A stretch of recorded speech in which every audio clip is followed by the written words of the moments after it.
Poder Executivo? Pois é, muito simbolismo, muito significado político nessa cerimônia que se inicia em alguns instantes, mas quem pode realmente falar de tudo isso é o professor Antônio Barbosa, que é professor de História, consultor aqui do Senado Federal. Uma cerimônia que a gente viu aí foi baseada nos ingleses, não é? Exatamente. Em primeiro lugar, porque o Poder Legislativo só existe, ele só tem sentido, a sua própria natureza requer que exista democracia. E é exatamente na Inglaterra, na tradição do mundo ocidental, que pela primeira vez se lutou contra o regime absolutista, o regime autoritário. Então, neste momento, o parlamento está surgindo, o poder legislativo está surgindo. Eu lembraria, inclusive, que no século XVII, um inglês chamado John Locke, que é considerado o primeiro grande filósofo da liberdade política, disse com todas as letras o seguinte: a liberdade do homem em sociedade consiste em não se submeter a nada, exceto ao poder legislativo.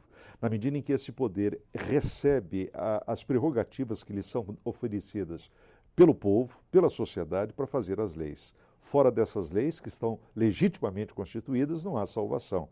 Diz ele, o John Locke, quando esse tipo de lei cessa, é a tirania que chega. Então eu acho que faz todo sentido esse simbolismo, esse rito, porque na verdade é a celebração, mais do que um poder, mas é a celebração da própria democracia. Pois é, democracia, e esse ano é um ano de eleições, eleições municipais, eleições que, apesar de se darem lá nos recantos de todo o país para eleger os representantes dos municípios, mas que afetam a vida nacional, não é mesmo? Quer dizer, o próprio Congresso, ele muda um pouco. E eu acho que é natural que isso aconteça, Luiz. Na verdade, aqui existe um aspecto que me parece altamente positivo. O Brasil está aprendendo, e eu acho que já está amadurecendo mesmo, a praticar a moderna democracia.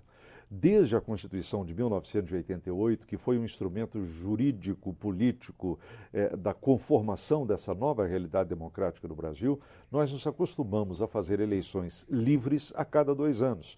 Nunca paramos, não houve nenhuma exceção.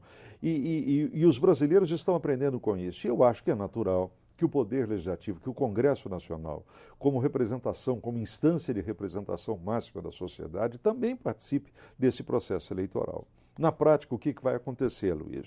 Ao longo do primeiro semestre, a atividade legislativa vai ser muito forte, quer dizer, vai haver um vigor muito grande na ação do Congresso Nacional, quer seja falando, debatendo, propondo, votando e discutindo todas as matérias. Mas também me parece natural que a partir de julho, quando efetivamente começa o processo eleitoral nos estados e sobretudo nos municípios, as atenções do Legislativo também se voltem para esse país mais profundo, digamos assim.